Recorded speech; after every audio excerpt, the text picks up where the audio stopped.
Now, I want to take the opportunity and show y'all something that's gonna confuse a whole lot of people that think they know about glider kits, trucks, repower units, and all that.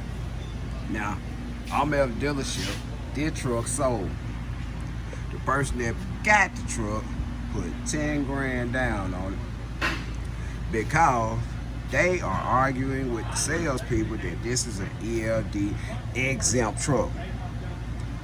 I'm gonna tell you like this: if the truck came without an engine drivetrain from the factory, not built, and you power it by a pre-emission engine, it is exempt.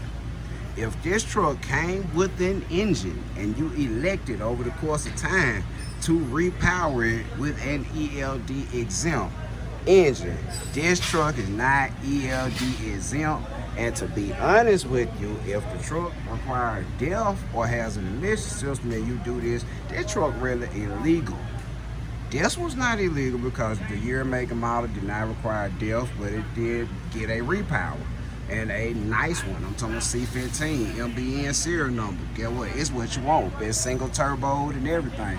But guess what? You gonna have to run an E-log with this truck. And you know, the guy that you know, placed his down payment, they tell me in the neighborhood of 10 grand, is under the impression that he can get around the system with this. All I can say is,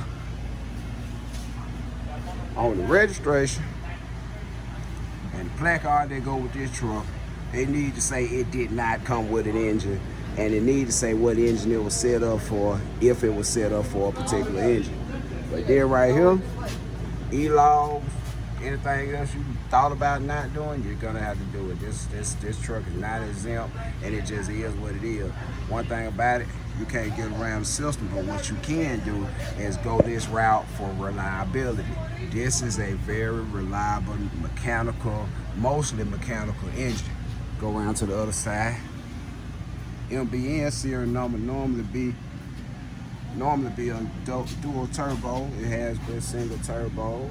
Outlaw 6NZ. That's an MBN though.